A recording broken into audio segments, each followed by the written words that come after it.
Okay, so this is my 1971 Vauxhall Firenza SL 2000. So a really quick history on these cars is that Vauxhall from Europe, as you may know, used to do business in North America. They stopped doing business in North America at some point in time, and this was their last car that was sold in North America, and specifically Canada. It was never sold in the United States. So for people online, this is a Firenza, in my market at least, and I think it is a beautiful car.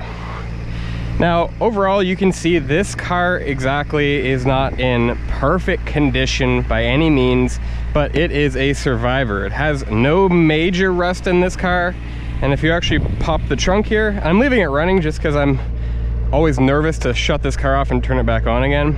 But you can see a good example of the true condition this car is in. So no real major rust here, all kinds of originality. I think this is from the 70s, a Firestone, original tire. It has the original jacks and stuff in it. And I just have this Coleman cooler from 1971 for parts. So now overall, this car came from the same design group that did the Firebirds and a lot of those similar Pontiac style front ends. And so if you look at it from the front end, you can start seeing hints of that Pontiac in this car. So if you're really curious about what's under the hood, let's pop it and show you.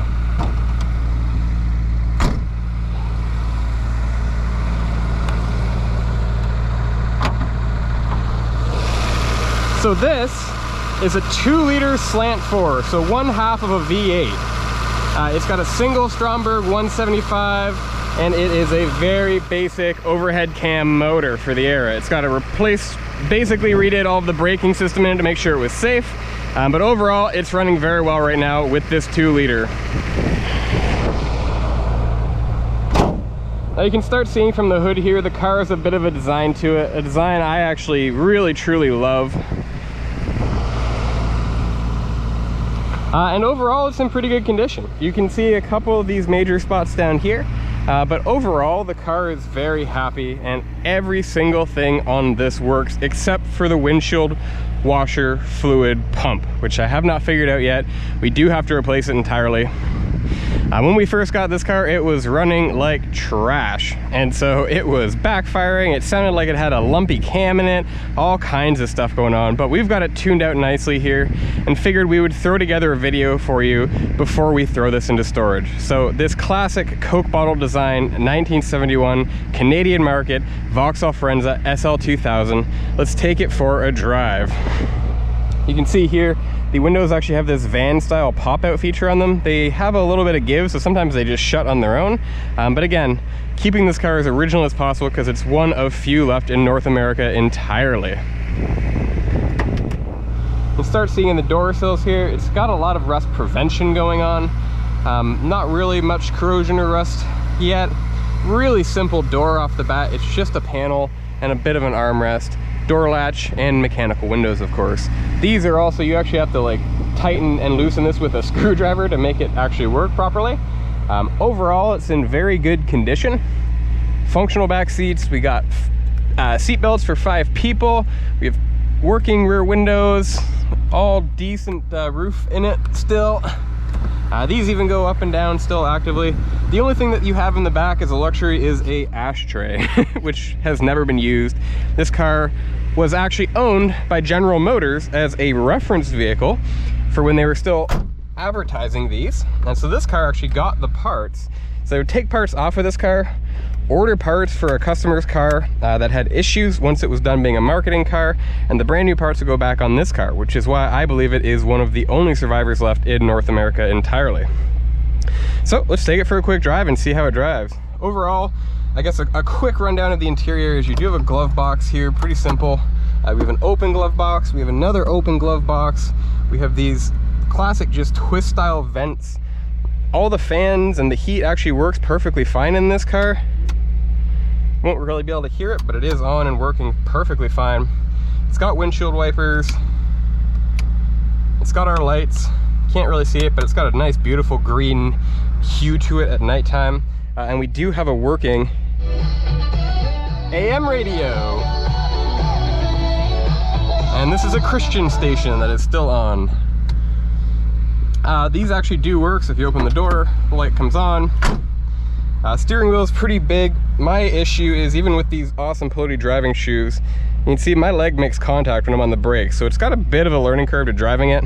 I do have this in here because the car was in storage for a while, so this is an all-natural air freshener just to get some of that stank out of here. It's got a 4-speed manual. You can see the pattern here. So lock up to the left is reverse. 1, 2, 3, 4. It's a pretty short gear ratio too, so it's built for in-town European roads and such. Carpets and everything are in pretty good condition overall.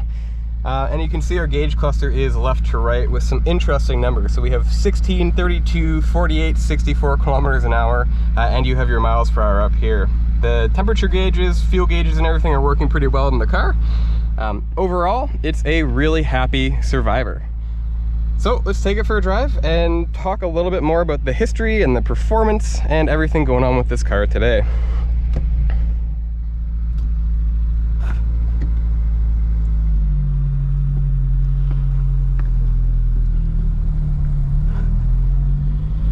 So the window's open right now. It might get a little windy. We'll see where it goes.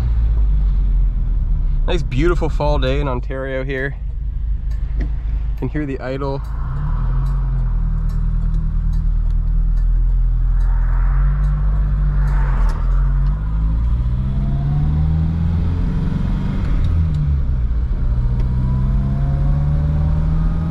It's a really easy car to drive.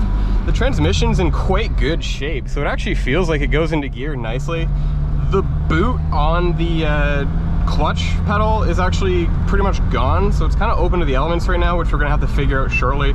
But it's got new transmission, new rear differential fluid. We're doing an oil change in it right after this video. I'll close this so you can hear me a little bit better here. But overall, pretty easy car to drive. The synchros are intact, so you don't have to double clutch it too much, although there is occasionally some benefit in double clutching an old car like this still. And again, the gears are pretty short, so you can already hear the motor getting up to speed, and we're just above 60 kilometers an hour. You can also see it bumps around a little bit, so I do need to do the gear in the transmission, the little worm gear that helps drive the speedometer, basically. Just probably a little bit out of tune. It's probably 51 years old like the rest of the car. I did add this Magnum mount so I can just put my phone here for directions or GPS speedometer, which is a little bit more accurate, I find, than the speedometer in the car, or music or whatever you want, because the radio doesn't really pick up much these days. The radio is a little bit broken in the front, so we are planning to replace that eventually, but overall, it's a very happy car. So now, if you don't know much about this chassis, it's actually a pretty notorious race car chassis. So there was Big Bertha, Old Nail, all kinds of cars from the dealer team Vauxhall, and Jerry Marshall, famous race car driver in Europe who won a lot of championships with these cars against big, powerful American V8s and things because they're nimble. So when we're talking about how nimble this car is, this is 2,000 pounds. Now at the time, that was probably a little bit more normal and average. For now, my FRS is probably about 2,700 pounds wet. So 700 pounds less than my FRS, but power-wise, it's got about half. We don't know exactly how much power, we don't know how much compression it's got in it. We're not really bothering to go through that unless the car has a problem. But they're rated for just over 100 horsepower the way they're set up. If you go to dual Strombergs and things like that, you might be able to get even a little bit more out of it. But we like the originality of this car. So performance-wise, with this slant 4 overhead cam, I actually feel it's pretty torquey. So when you're getting used to driving my FRS, of course there's not really any low-end torque. So the car struggles to take off in certain environments. It doesn't have a lot of overtaking power. This car is limited by gears, but it feels torquey. It actually feels quite torquey, being half of a V8 down there. So overall, I actually think it's a pleasant car to drive. It doesn't bounce too much. The suspension doesn't look great, but it's actually held up pretty well. You can see it's got 27,451 miles on it. That is in miles. Not too bad for this car.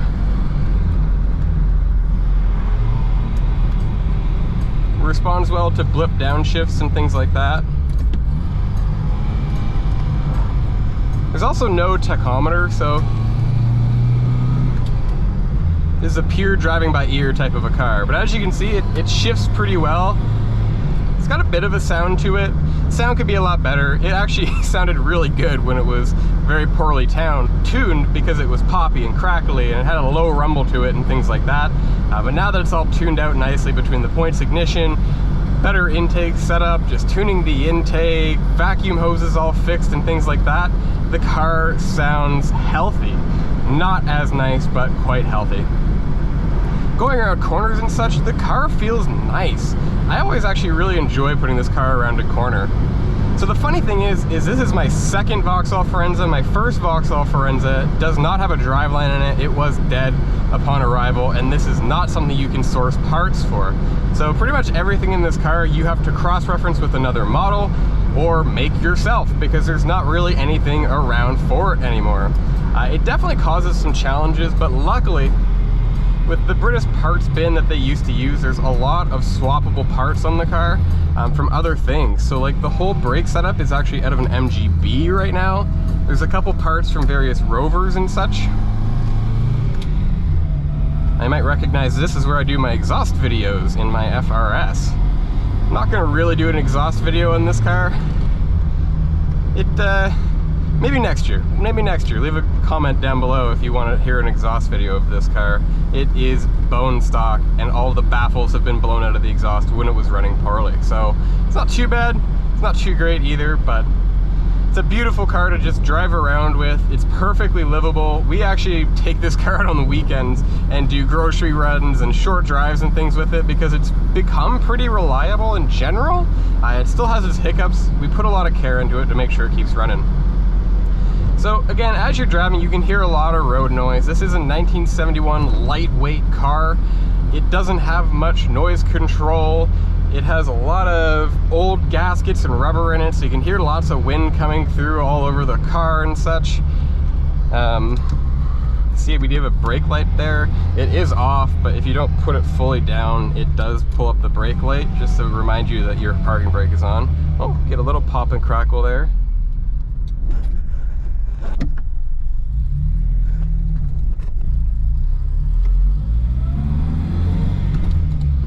Stumbling a little bit. The idle actually went down pretty good there, but it's to be expected from a 51-year-old car at this point. Look at this beautiful scenery.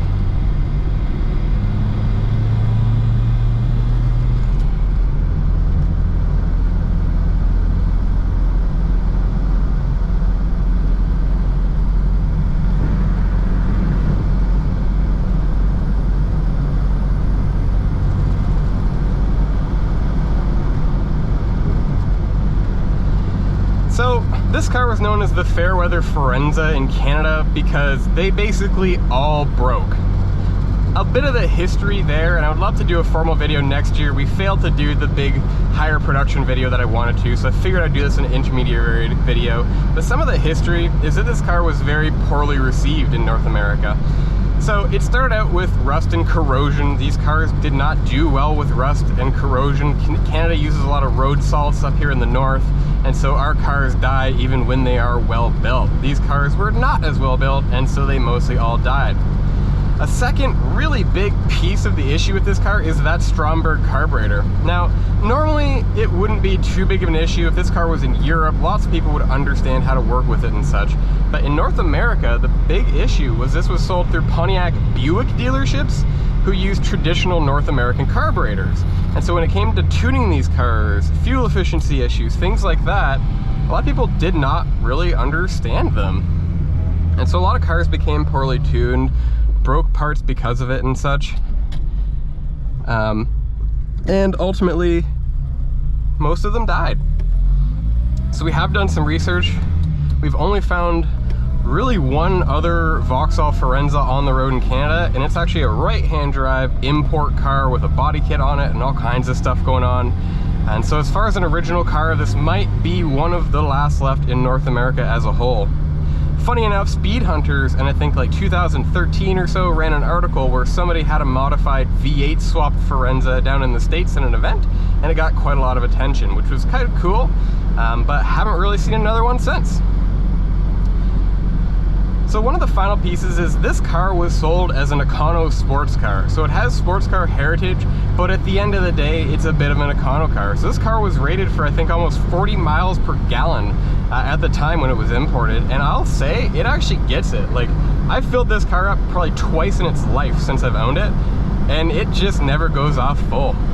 We do run Shell V-Power Nitro Plus premium 91 octane fuel, purely because it's one of the only fuels in Canada that has an ethanol-free guarantee, and we do not want ethanol going through these lines if possible.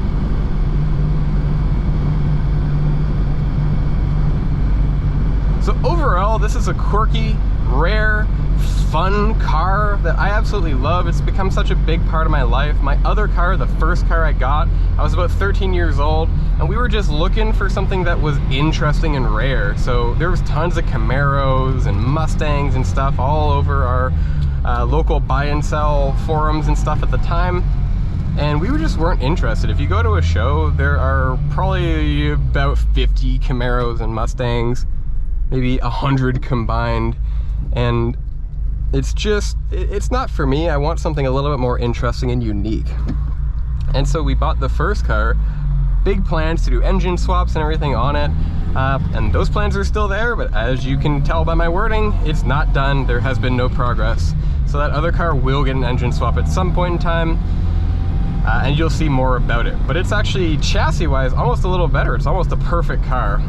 So we found this car when I was just a little bit older, looking for another Firenza. This one happened to come up for sale, probably around 2014 or so, maybe. I was really young at the time. It was about 7 grand. I couldn't afford it, quite simply. Years later, the owner did pass away. I was in university in Windsor, Ontario, and the car came up for sale just down the road as part of an estate sale. So I stopped by. The person that had been designated to try to sell the car talked to me a while, said a lot of people wanted to V8 swap it or engine swap it and stuff, and so they were hesitant to take their money, even with offers on the table. I had the history of this car, I knew the past owner, and so they actually just let me make an offer on it, just so we could preserve it. And so I got this car for very, very, very little money, which is awesome, and it's helped with really a budget to keep it maintained. Not that it's needed a lot, to be honest. But overall, the goal with this car is to keep it the way it is. So I do plan to make a lot of content about this video. I have tons of ideas of what I can talk to you about and how to show you this car. But today I really just wanted to show you a bit of the history, take it for a drive, and talk you through what this car means to me and what this car can mean for Canada. When I talked about this car being a little bit notorious, it was actually the basis for the first class action lawsuit in Canadian history. They actually had to build a class action structure for this car because people hated it so much. Meanwhile, here we are driving it 51 years later without too many problems. So thank you very much. Any likes, comments, subscriptions, share this video around. It's a rare car that doesn't get much attention, and I would love for people to learn about it. But check back here, we have more videos coming. I'm gonna do just a POV driving video without me talking and doing this narration, so you can see some of these beautiful Canadian roads without me talking and have a bit of a zen aspect to it. So thank you very much. This is Jesse with Find My Wings. I hope you're happy and healthy out here. Hope you enjoy these beautiful Canadian fall views. Check back later for more awesome content on all of our cars.